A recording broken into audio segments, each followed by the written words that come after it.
What is up, guys? It's your boy Jake coming back at you with the die M3S review. This is not the die M3 Plus, the good old plus sign. This is the M3S.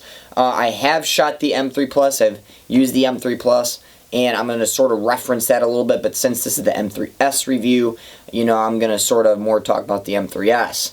Now, I do have a die DSR right here sitting next to me because I'm going to be referencing this gun throughout the video. Because this is the die M3's little brother right here. So a lot of people know I've been using this gun for a lot of the 2018 season. This was pretty much my main gun. I just got it all black, and I just want a gun I can beat the shit out of and go play with and not have to worry about. So I picked that up, made a review on it. If you haven't seen the review, go sort of watch that before you watch this video because I'm going to be referencing a lot about that. Now, the M3S. A lot of people know that I like die.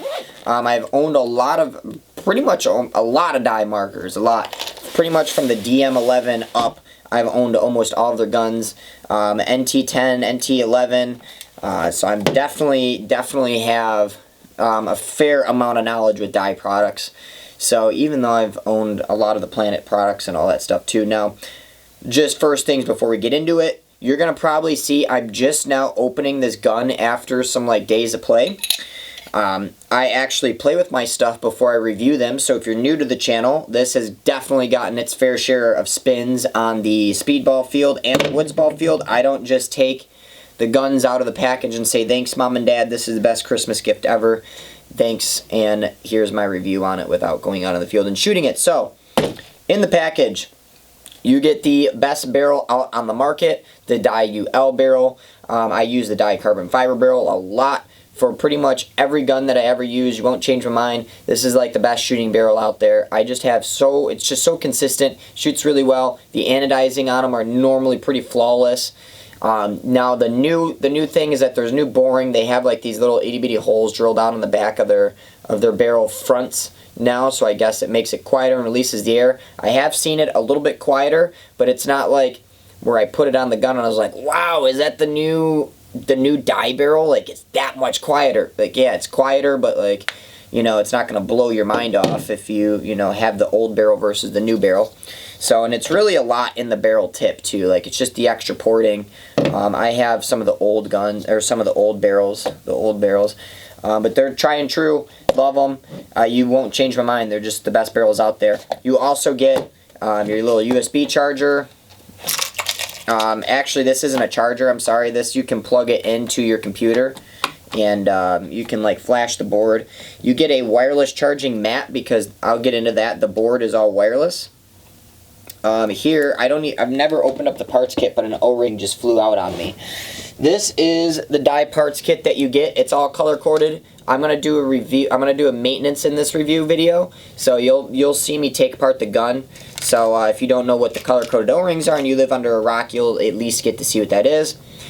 I say this about every manufacturer. Like I said, a lot of people know that I like die, and I'm not gonna sort of stray away with what I say with every manufacturer. You need to put a fucking manual in your goddamn box. Like, I don't care who you, like, the manual can't cost that much money to print. I mean, I'd imagine, yeah, it probably cost a few $1,000s to print when you're mass producing them for that many people or for that many guns. But really, it's not that much money when you're selling a gun for $1,600. I mean, I get it if you don't put a manual in your $300 gun, but this is one of the highest end guns you can possibly buy. Put a fucking manual in your gun. You need a manual in there, because I'm not going to bring my computer to the field and be like, oh, hold on, I got to put my flash drive in my computer and download my e-manual to look at what could possibly be the issue. So it's normally stowed on this little M3 zip drive, flash drive thing here. You can take it and print it off. Die, just make a good manual. Plain Eclipse is still doing it. Follow the cool kids. A lot of people buy their products, so they're doing something right. This is the best toolkit on the market right here. You also won't change my mind on that. You get O-ring picks, all kinds of different stuff, all the Allen keys. Now let's get to the gun itself. This is a nice hard case too, by the way. Super nice. A lot of people know I have a couple M2s. I actually own 2 of them. I've owned 3 total. One of my most favorite guns that Dye has ever come out with. So, actually, before I keep on talking, I just want to give a quick shout out to Vladimir Bond. Vladimir, you can go ahead and shout yourself out in the comments. He was actually kind enough to purchase this marker for us so we could review it and destroy it for your guys' viewing pleasure. Yes, destroy it. This gun is going to get destroyed. The review is going to go up before the destruction test. So if you guys are here before it gets destroyed, you know, I'm sorry. This gun is going to be going away. It's not going to be given away. Vladimir bought it so we could destroy it. So we're going to keep that promise, and we're going to have some cool stuff coming up for you. So thanks, Vladimir. So that's really awesome for someone to just shell out the money just so some, you know, dummy on a YouTube channel can do a review. So obviously one of the biggest differences between the M3S and the M3 Plus is that it's, you know, you don't have that cool little new ASA, you don't have that awesome new trigger, and yeah, there's like a soft tip bolt or something like that. So I mean, it's like there's just a few things that this really doesn't have that the M3 Plus has. So I mean, it is what it is.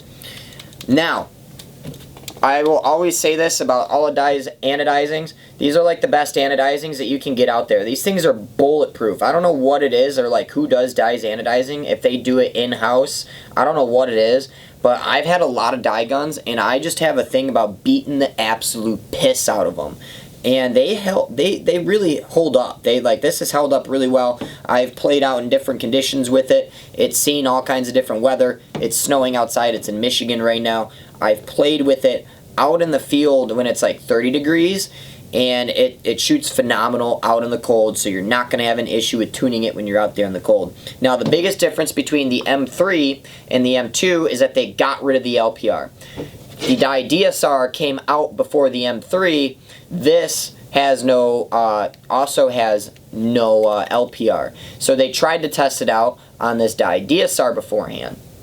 So they come out with the M3, a little bit more refined, supposed to have a better bolt, a little bit better feel of the handle of the grip frame. Even though the UL grip frame is pretty much the same, it's just a little bit nicer to have the board on the side than on the back because it makes it a little bit thinner. And if you're, you know, have small hands like me, it just fits great. It's like a nice hourglass shape. You know, it's like that nice woman that everyone dreams of. It has the perfect curves on it. Just awesome to put your hands on it. Dye is like one of the best for making like the best feeling gun. The ergonomics are just absolutely mind-blowing. That was the first thing when Jacob and I unboxed this gun and got it. We just put this in our hands and we were like, wow, this thing is just absolutely incredible. The overall feel and the overall design of the gun just fits so perfect and so smooth in your hand. It's probably one of the best feeling guns I've ever had. It's super well balanced. And, you know, my thumb has plenty of space in here. It doesn't get stuck. The trigger frame is also, it's so wide where if you do have even bigger hands, you can put your thumb inside of the trigger guard.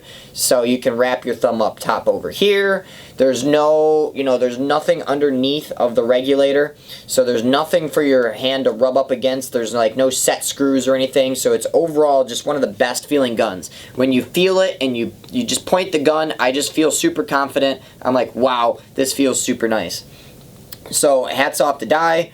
Good job. You guys always make some of the best feeling markers. Now, if you guys do not know, let me turn this on.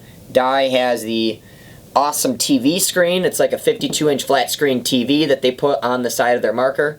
It's the giant board. You have everything that you're not going to use and everything that you are going to use in this. It's like buying a laptop computer, sort of. Not really like that, but I mean, it has game timer on it. You can hook up the Evoke system if you have it. Shot timer or shot count. It has, if you're on semi-auto, ramping, all that different stuff. Battery life. It has the difference in the eyes. If there's faults on the eyes, it'll tell you what the fault is. I mean, it's just crazy. Changing modes is super easy. The joystick is super nice and it's very well maneuverable, unlike like the Vanquish. The Plain Eclipse has the up-down button and the center button. This is the joystick, and at first when I heard that Dye was coming out with the joystick on the M2, I was kind of like, okay, yeah, I don't really like Empire's joystick. Well, these joysticks are honestly a lot better, a lot nicer. That's a little bit bigger in there, so it's not like you're fighting it. The LED light lights up really, really bright. I've played out in the middle of Arizona desert. 12 noon, sun beating down, I can always see that light, which is super, super huge, especially when you're out there. And of course, you know, if you have an eye fault or something like that, you know, this changes colors. So at least if you're out there shooting, you can sort of put your gun down and be like, oh, okay, my hopper might be jammed or whatever. So that's super cool, because if the screen is dim out there and you can't really see it on the field, especially if you have a tinted lens, that's kind of killer and you're trying to sit there and look. So that's awesome that they have that little light there. Super, super nice. Again, I don't have that super nice, awesome, fancy Billy Wing trigger. The grips come off by you pulling them apart. It's not necessarily the easiest way to get them apart.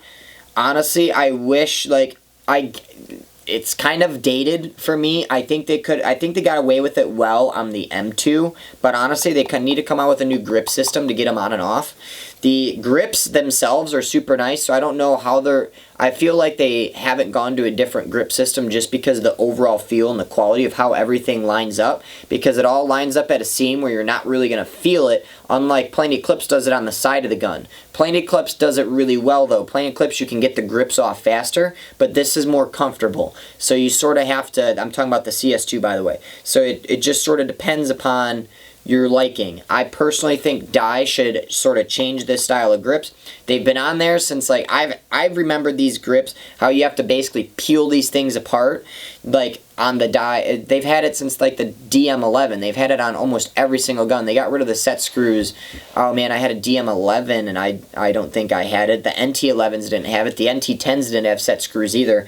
Now the cool thing is, with them going to this new board, well, not new, the M2 had it, but with having this board, the one thing with the old grips, again, sort of same style where you have to peel them apart. You have to like get your fingernail underneath here and peel it off. It's really not that hard, but when you had to change your batteries all the time, when you had, you know, getting in and out of there, the more times you peel off your grips and everything, the more wear and tear and the more like you're just yanking on them, and the more likely you are to actually rip these. These are soft. These aren't like a hard plastic. These are nice and soft, which I like, because when you're out there playing, if you get shot in the hand, everyone knows, like those raw aluminum guns, like the Lux, for instance. The Lux doesn't have like any sort of rubber material on it. So like if you get shot in your hand or the gun, or you rub up against the bunker and that oil gets all over you, it feels like you're just trying to feel like a lubricated dildo. That's what it's like. Your hand just slides all over that. So you have to buy like an aftermarket grip, or you have to tape it up, or whatever you got to do. These are perfect the way that they are. I just wish they came off a little bit different. Now again, with the whole battery thing, by taking them on and off because they're soft, they would rip. With this, you wirelessly charge it, so you're not really taking these grips on and off. So I mean, really, I'm just kind of bitching, but it's not really that big of a deal, because you don't really ever have to take these off, because you don't have to change the battery. You get a wireless charging mat, you set it on the mat, and it charges. So realistically, yeah, I would like to see some sort of new grip system to get the grip on and off. It's just old, it's dated. They need to do something else with it, because if you do need to get them off, you do have that potential of ripping the grips, even though, again, it's rare, but I did do it on one of the 3 of my M3s, and I've been taking the grips off for a very, very, very long time on all the Dye guns. So again, if someone like me that has been changing grips on the Dye guns for a while can rip them on the newer M2s and the M3s, you know, pretty much anyone can do it. The front grip comes apart pretty easy, or the front regular grip comes off easy as well. Feed neck, hold your hopper, don't have any issues. Not really. I mean, it's a nice little low profile feed neck. Super cool. Good job. Again, barrel is awesome.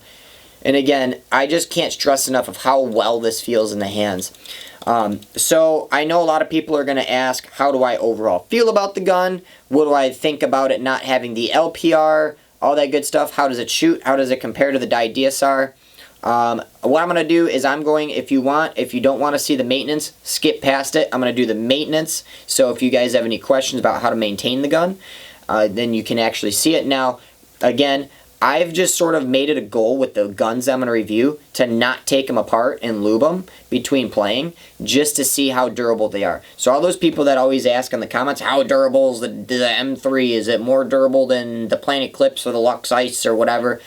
I haven't cleaned this gun, and it has 10,000 shots on it, and it's still shooting. It's not leaking. It's perfectly fine. And I normally lube my guns at least every 1,500 to 2,000 paintballs, so a case. And it's still going strong, and it probably has more than that on that because I accidentally reset the shot counter, so it's more like almost 15. So there's a pretty decent amount of work done through this gun, and it still shoots. So for all those people that are asking how durable it is, it shoots, and I've shot it throughout a period of different weathers. Again, taken it to Arizona, I've taken it to Chicago. I did not take it to Florida, but I've played in very humid weather with it as well. So the O-rings have had lots of time to shrink and swell. So again, perfectly fine. Let's do the maintenance on it, and then I'm going to tell you what I think about it and sort of compare it to the DSR. Alright, so let's do a little bit of the maintenance on here. There's not much that I really have to go into other than the bolt, because again, there's no LPR on this gun, so I don't have to disassemble an LPR or do anything crazy. Here's a better close-up of the board when you turn it on for all those people. I know it's kind of hard to get the camera shot. Because of the screen, it's an LED, so it's gonna look like it's flashing like those little lines in the screen, but like if you look at it in person, it doesn't actually pulse like that. So it says service, so let's service this bad boy. Now, a lot of people know I like to give honest reviews, and that's what I'm going to try to do on the conclusion portion. So I don't like to bullshit, and I do not like to, talk about things that I don't really know about, and I don't like to, sugarcoat things. So I'm just going to sort of let this gun have it in the ending conclusion section. Now here's the DSR bolt. I'm going to take apart the DSR bolt with you, or with this.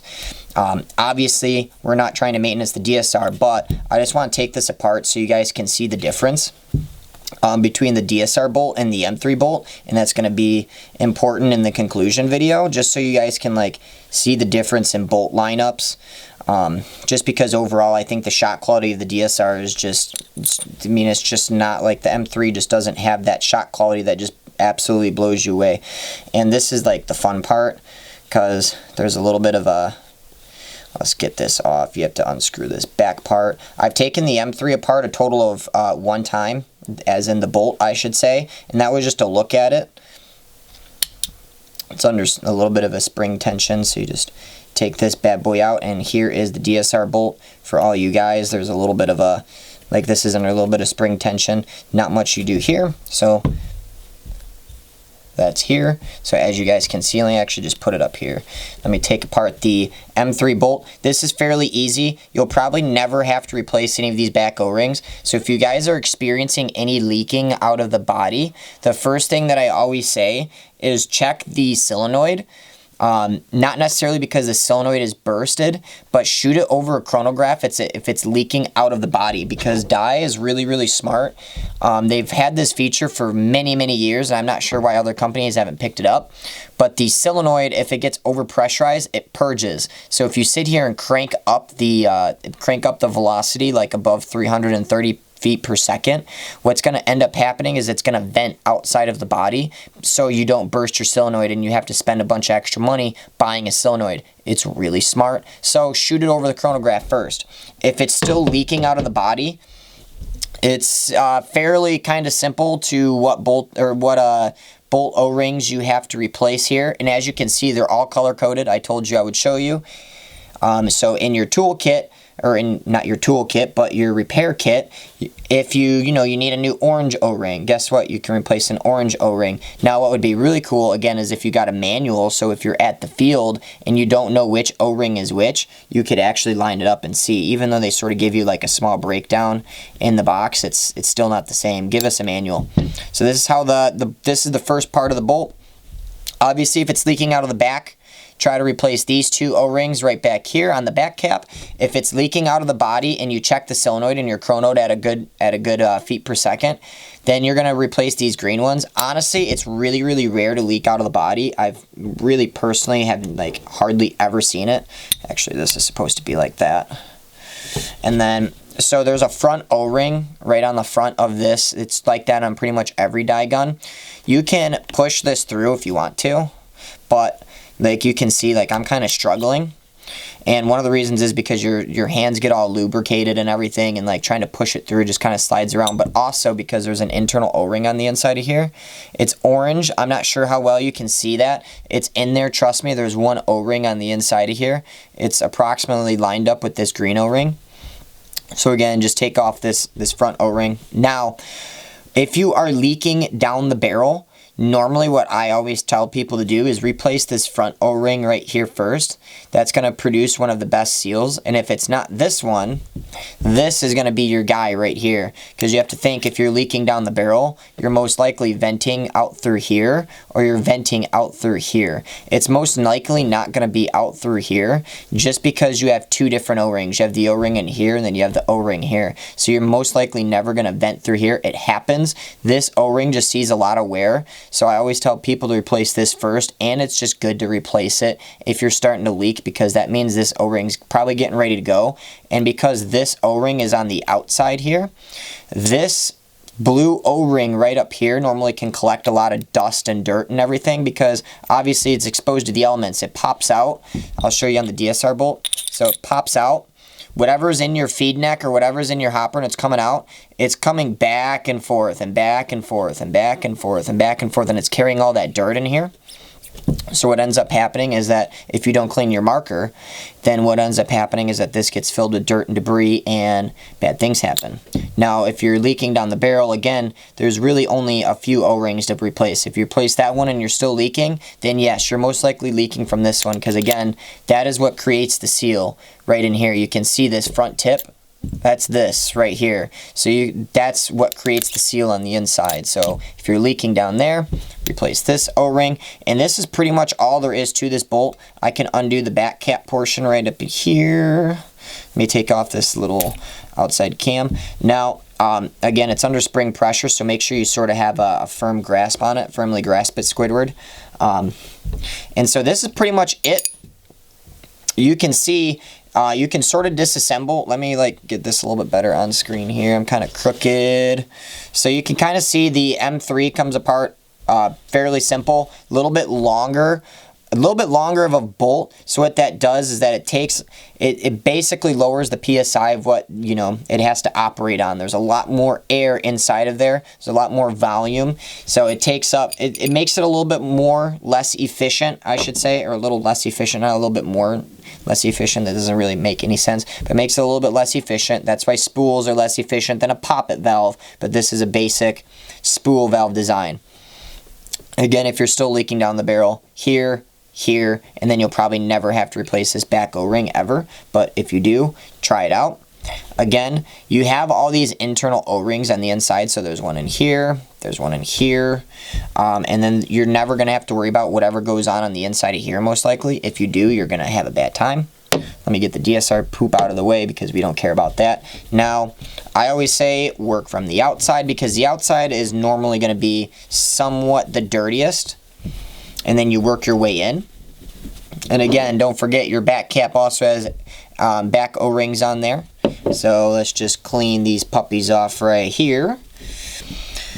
Fairly simple. And like I said, I like to do honest reviews, and I you know, take pride in the reviews and my honesty and trying to give, you know, people what they want to see. So I don't, unfortunately, I don't have a CS2 here with me, so I can't show you the CS2 bolt design. Google it, pull it up, half screen it on your screen, and you'll be able to see what the CS2 bolt design is like, so that we sort of have an idea. And then just clean this off, make sure. Now, one of the things is about dye guns, and not even dye guns, just pretty much any other gun, what you kind of want to do is you want to make sure that these threads don't get lubed. And I know that kind of sounds weird, because you kind of want to think like, hey, if I want to take it apart later on in the future, I'm going to want to, you know, have a little something to twist that off, right? I don't want it to be stuck on the inside. Yes and no. So you want to be able to twist this off, but I've noticed on some guns, not just dye guns, but any guns, if you don't lube your gun like every 2 cases or whatever, sometimes if you lube your threads up too much, what ends up happening is with just shooting and just basic movements, what can end up happening, that's completely the wrong piece, but what can end up happening is it can start to wiggle apart a little bit, and then you start to, you know, get a little bit of a break in here, and you can get a leak around here, and then your bolt just starts doing weird things. So don't lubricate these threads. There's not really a need to lube those threads at all. So let's get this. Again, this is all lubed up. Now, I always say work from the inside and then start putting it back together on the inside first, because then the lube rubs off a little bit less than if you're working from the outside in. Now, the way that you get O-rings off, to change O-rings, like this front O-ring, just sort of pinch it on the side, and you can see I've done like a whole O-ring changing video, like how to maintenance your gun. If you have not seen that, go watch it. Use it with the towel. Now again, you're gonna want to take this blue O-ring off, whether you like actually try to force this through or not, the way that I did it originally, just because when you're putting it through, you don't want those two O-rings to grab, and you don't want to push through that other O-ring, because if you push out that other O-ring, then now you're going to have to change an inside O-ring, or you're going to have to change out this blue O-ring, and that's not fun. Well, you're just wasting O-rings at that point, so just do it right the first time. So let's start lubing her up. Like I said, work outside. You don't need a lot of lube, so that's actually way more than gracious. Again, if you guys don't know how to properly lube a gun, you probably shouldn't buy a $1,500 gun in the first place. And secondly, you should probably check out the video I made a little while back about how to maintenance a gun. I made it based on poppets and spools. And again, your inner O-rings, just give it a little bit of touch of lube. Again, you don't want them to be drowning. You don't want it to be super, super wet. It doesn't need to be a porn star, okay? You're just going for quality, not quantity. Slide that O-ring back on. And this gets kind of hard. I've been actually lubing up a couple guns before this video, so my hands are kind of all sorts of, you know, slick right now. And again, see how I didn't lube up threads or anything? I don't torque it down, but it's still really easy to get off without any lube. And even if I tighten it down a little bit extra, I can still get it off. So no need to actually really like go hard in lubing anything. So I'm actually just going to take this off, but you can sort of see the how easy it is to lube. This is like the part that you would skip in the video, but I'm just going to show you lubing it anyways, just for the boys at home that don't know how. You can actually sit here and watch me lube the rest of this. Again, you want to make sure that you get a good amount of lube on this front O-ring, just because this creates one of the most important seals of the entire gun. Lube this bad boy up. See how you don't see a bunch of standing lube? See how you don't see a bunch of white stuff everywhere? It doesn't look like a bunch of cum is all over the bolt. You don't need that. You don't need a bunch of white dried up cum all over your bolt. What you need is just a small amount of lube.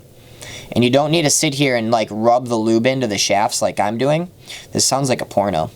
But yeah, you don't need you really only need to rub the lube on the O-rings, because that's what's creating the seal. If you rub all the lube in, like if you just take a bunch of lube, I'll just do it for like, if you just take a bunch of lube and you just rub it around on this like portion right here, you're not really doing anything. You're just lubing up aluminum, and it really does nothing. It doesn't create a seal or anything.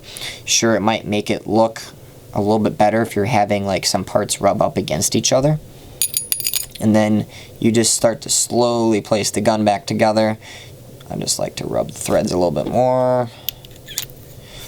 Normally I don't lube the threads again, but I'll just rub just a little bit of whatever I have left that didn't go on the O-ring, so just a very, very small amount.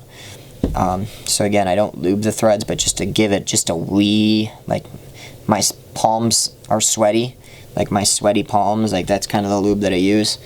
Knees weak, arms are heavy, but there's no vomit on my sweater. And then you screw that in. So see, now I have the whole outside to lube up. If I would have lubed up the outside first, what would have happened? I would have I'm rubbing my hands all over this thing. I would have rubbed my hands all over it, and yeah, it would have been fun. So that is the bolt for the M3. Put the DSR bolt back together here so you can see the comparison. So again, somewhat similar.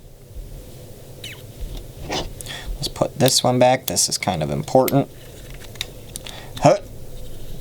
the DSR bolt's a little bit harder to get on. This is the one part I don't like about the DSR bolt, is because you can potentially cross thread this part because of the pressure that it's under. You really don't have to take this part apart, this back cap, but I just did it for research purposes. And then when you actually get it in there perfectly, you screw it on, and then here is your lineup of the 2 bolts with no LPRs. And don't forget to put your front O-ring on. Alright, let's do the conclusion on the Die M3S. I'm going to talk a little bit about the M3 Plus, because again, I've shot it, I've used it. Pretty much the same exact gun.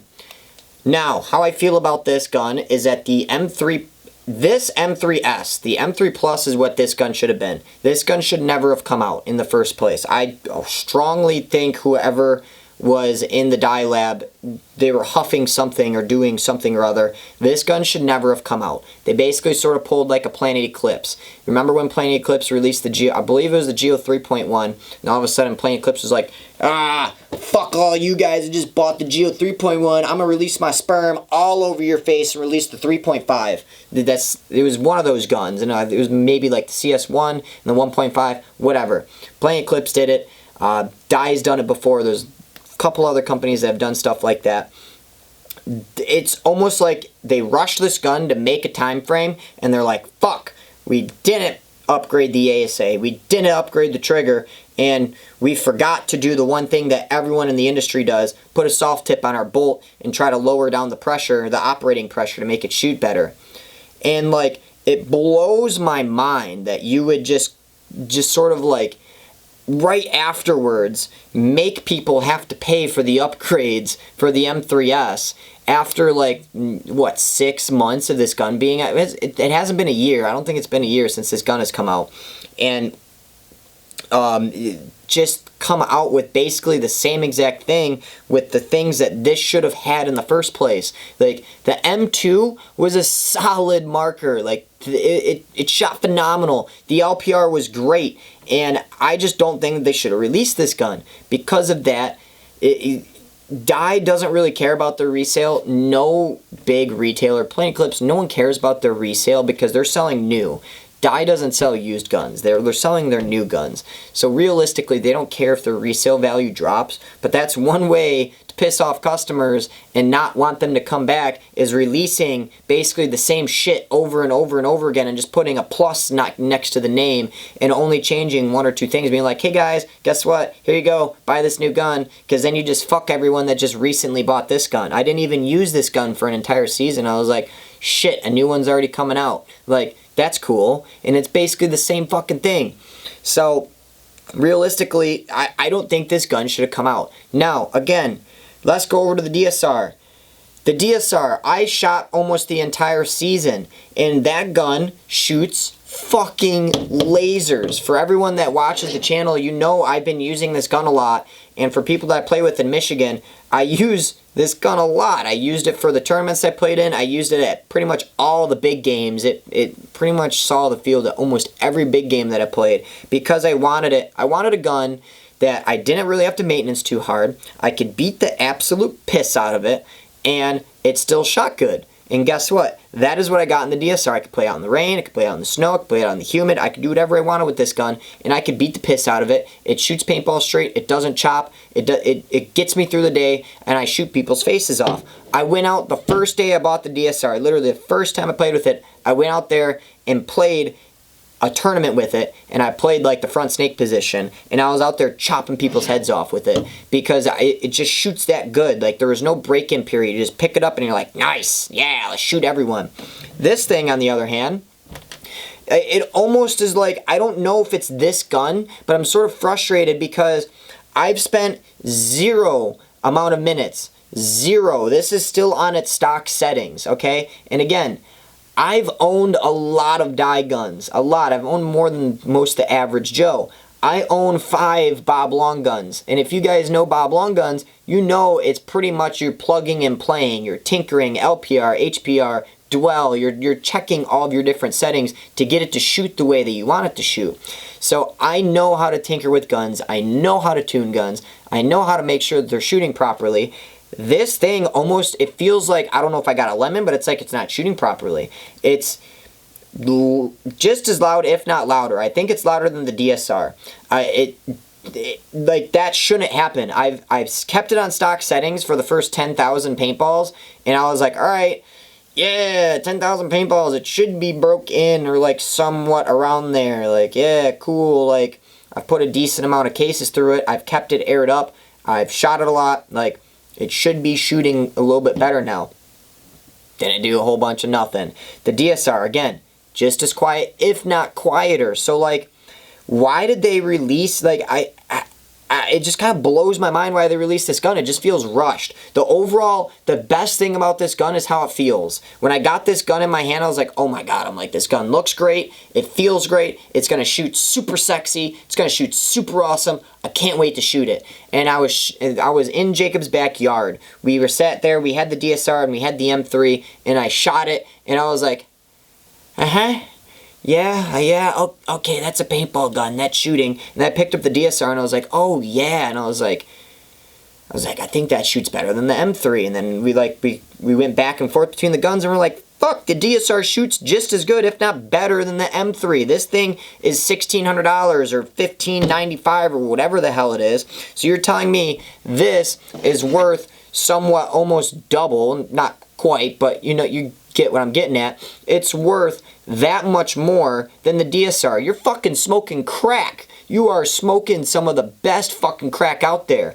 There's absolutely no way anyone should, like, here's the thing. If you want the cat's ass, if you want everything, if you want the cool light up board, if you want the ASAs are pretty much the same. Yeah, if you want the board, that's pretty much like the biggest thing. If you want the board and the extra barrel back, yeah, buy the M3, but like realistically, like the M3 doesn't offer anything super crazy that the DSR doesn't offer. This gun just shoots so good, and it's so underrated, and I don't know why. I don't know if it's the price point. Like, the G-Tech was out there for a while, and it just made its name. The Shocker was just out there for a while, and it just made its name. I feel like Dye was just kind of like, fuck it. The next gun, we don't want to put an LPR in it, so let's put out the DSR, and let's see what teams think about it. Let's see if it shoots well. If it shoots well, we can build on the DSR platform. Completely agree. That's the way to do it. Make a $900 gun that shoots somewhat really decent, and then you don't put all the bells and whistles in it. In the next gun after that, you put all the bells and whistles in it,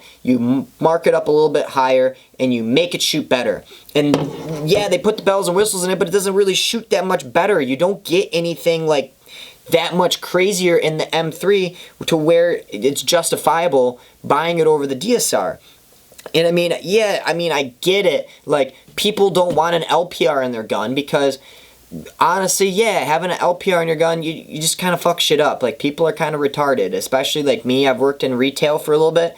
I kind of noticed, like, people are stupid. I understand you don't know how to tune your marker. You don't want an LPR. That's fine. But what I wish Dye would have done instead was like, hey, we have one of the best shooting guns out there. It's the Matrix series. They've shot great with LPRs for the first 1,000 years that we've been producing it. You can't, like, this isn't a Matrix. This doesn't it doesn't shoot anywhere near what the M2 shoots. The M2 shoots smoother than this. I can't justify buying this from last year's model when last year's model shoots smoother and quieter. And this is probably, I think it's more efficient. I didn't really do an efficiency test. I definitely think it's more efficient than the M2.